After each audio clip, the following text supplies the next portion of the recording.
Hello friends, कसे आहात तुम्ही सगळे? तुम्हाला आठवतं आहे मी एक व्हिडिओ बनवली होती.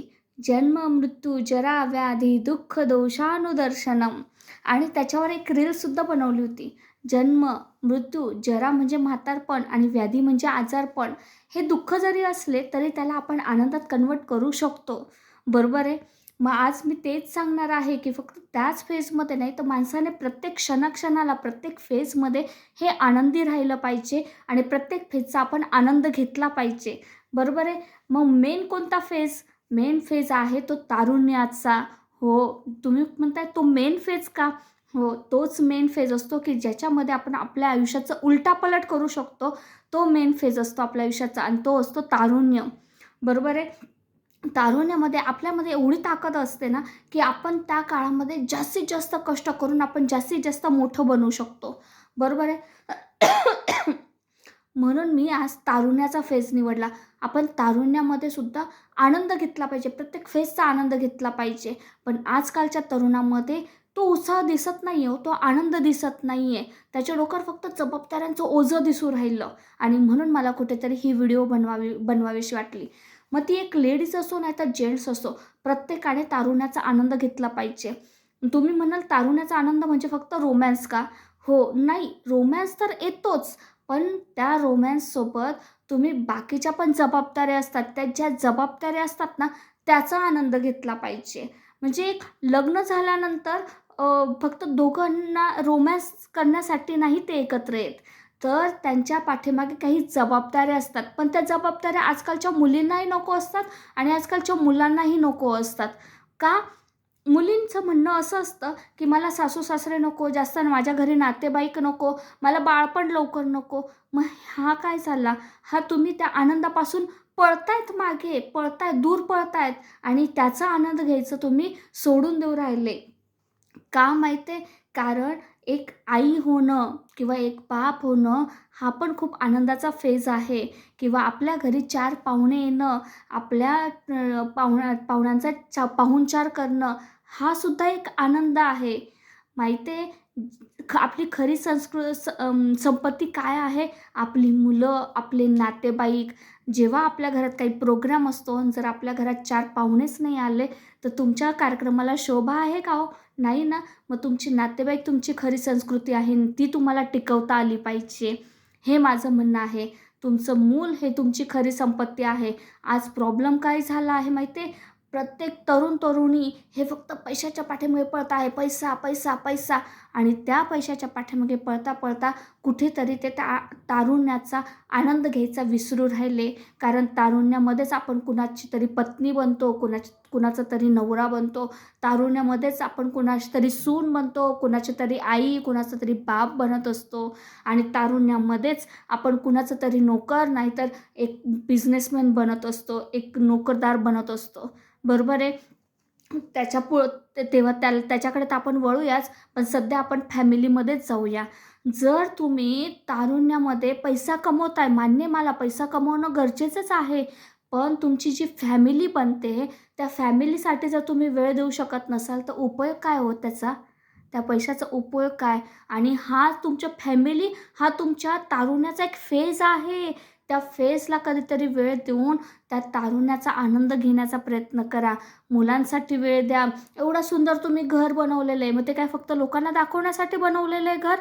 की बघा माझ्याकडे एवढा पैसा आहे, मी किती छान घर घेतलं आहे, एवढा मोठा माझा बंगला आहे, त्या बंगल्यामध्ये एवढं छान इंटेरियर आहे, त्याच्यासमोर एवढी सुंदर गाडी, एवढं सुंदर गार्डन आहे.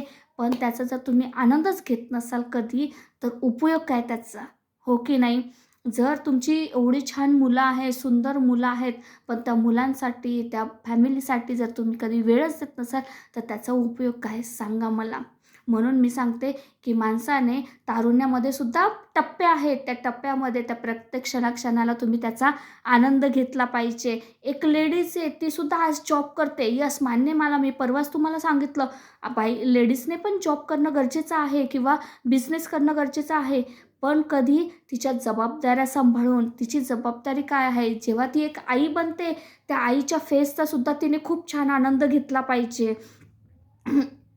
पण ती काय करते, मुलांना एक तर सासू-सासऱ्यांकडे नाहीतर पाळणा घरात ठेवून ती जॉबच्या पैशांच्या पाठीमागे पळते आहे. पण मग हा पैसा कमवता जी तुमची खरी संपत्ती आहे, तुमची मुलं, त्यांचंच वळण जर बिघडलं तर तुमचा एवढा पैसा कमवण्याचा उपयोग काय? आणि तुमचं जे आईपण आहे त्याचा आनंद तुम्ही कधी घेणार जर जॉबच करत राहिला तर? तेच माझं म्हणणं आहे, की आनंद घ्या, ह्या फेजचा आनंद घ्या. पुढे जाऊन एक लेडीज पण, एक जेंट्स पण नोकरी करतात. कशासाठी करतात? फक्त पैसा कमवायचा आहे हे म्हणून. बऱ्याच लेडीजला आणि जेंट्सला असं जर विचारलं ना, तुम्हाला जर ही नोकरी सोडावीशी वाटते का?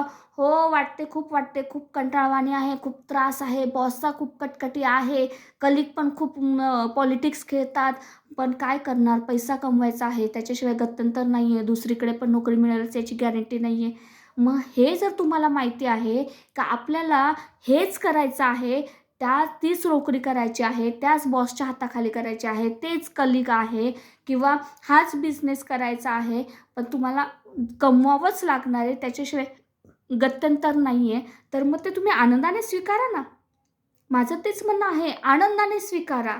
जे मिळतं आहे ना तुम्हाला किंवा जे तुमच्या पदरात पडतं आहे ना, ते तुम्ही आनंदाने स्वीकारून त्याचा आनंद घेण्याचा प्रयत्न करा. तुम्ही काय करताय? नोकरी करतायत, पण फक्त पैशासाठी करतायत. त्याच्यामुळे काय होतंय, की तुम्ही कंटाळवाणं तुम्ही तुमचं आहे ना, जीवन कंटाळवाणं बनवून ठेवलेलं आहे याच्यामुळे. त्यालाच तुम्ही आनंदात घालवा. तुमचं जीवन एकदम फ्रेश आणि अगदी उत्साही होऊन जाईल. स्वीकारा, स्वीकारा. बॉस कटकटा आहे, तो कटकट्याचा आहे. पण आपल्याला जॉब करायचा आहे. कटकट ऐकून एका कानाने ऐकायची, एका कानाने सोडून द्यायची. म्हणजे बऱ्याच लोकांचं मी असं ऐकलं आहे ना, समोरच्या बॉसला हे ओरडावंच लागतं. ऑफकोर्स आपणही त्याच्या म्हणजे जेव्हा त्याच्या लेव्हलला जाणार किंवा त्याच्या जागेवर उभं राहून जर आपण विचार केला, तर त्यालाही आपल्या खालच्या लोकांकडनं तेवढं काम काढून घ्यायचं असतं म्हणून त्याला ते ओरडावंच लागतं. मग बाबा तुझं काम आहे ओरडायचं, माझं काम आहे माझं काम करायचं. मी माझं काम करणार, तू ओरड. तुझं काम आहे, तू ओरड. मी ऐकून घेतो.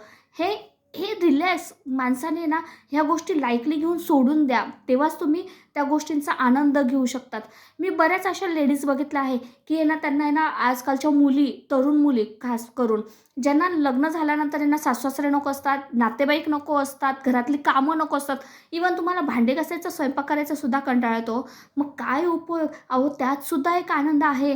तुमच्या घरी 4 नातेवाईक आल्यावर त्यांना प्रेमाने जेवू घाला, आनंदाने खाऊ घाला. तुम्हाला इतकं समाधान लागेल त्याच्या पाठीमागे. आणि यापूर्वी मी पण ही गोष्ट तर हा सुद्धा एक आनंद आहे हो. या सगळ्या गोष्टींचा आनंद घ्यायला शिका. उगाच फक्त रडत पडत तुमचं आयुष्य घालवू नका. तुम्हाला माहिती आहे ना ह्या सगळ्या गोष्टी आपल्याला करणंच आहे, याला ऑप्शन नाही आहे. तर मग ते आनंदाने स्वीकारा आणि ते आनंदाने जगण्याचा प्रयत्न करा, एवढंच मला सांगायचं आहे. ते आपण जास्तीत जास्त तारुण्यामध्ये आपल्याला खूप साऱ्या फेसला सामोरं जावं लागतं. म्हणजे आपण तारुण्यामध्ये कोणाच्या तरी बायको बनतो, कोणाचा तरी नवरा बनतो, कोणाचा तरी बाप बनतो, कोणाची तरी आई बनतो, कोणाच्या तरी नोकर बनतो, कोणाच्या तरी एक बिझनेसमॅन म्हणजे आपले कस्टमर तयार होत असतात. तर ह्या सगळ्या गोष्टी आनंदाने स्वीकारून त्याचा आनंद घ्यायला शिका, एवढंच मला ह्या व्हिडिओमधून सांगायचं होतं. आणि जर तुम्हाला माझी ही गोष्ट पटत असेल तर प्लीज लाईक करा, सबस्क्राईब करा आणि जास्तीत जास्त लोकांना शेअर करा. अशा लोकांना शेअर करा की जी लोकं प्रत्येक क्षण हा फक्त रडतच राहतोय, हे काय असंच निगेटिव्ह बोलत राहतो. मला काय नोकरी अशीच मिळाली, मला काय अशीच बायको मिळाली, मला काय असाच नवरा मिळाला, मला काय अशीच मुलं आहे, ते मुलं काय अभ्यासच करत नाही, असं म्हणजे प्रत्येक वेळेस जी रडत राहतात ना, त्या लोकांना ही व्हिडिओ नक्की शेअर करा. त्यांच्यामध्ये काहीतरी बदल होईल. Thank you so much.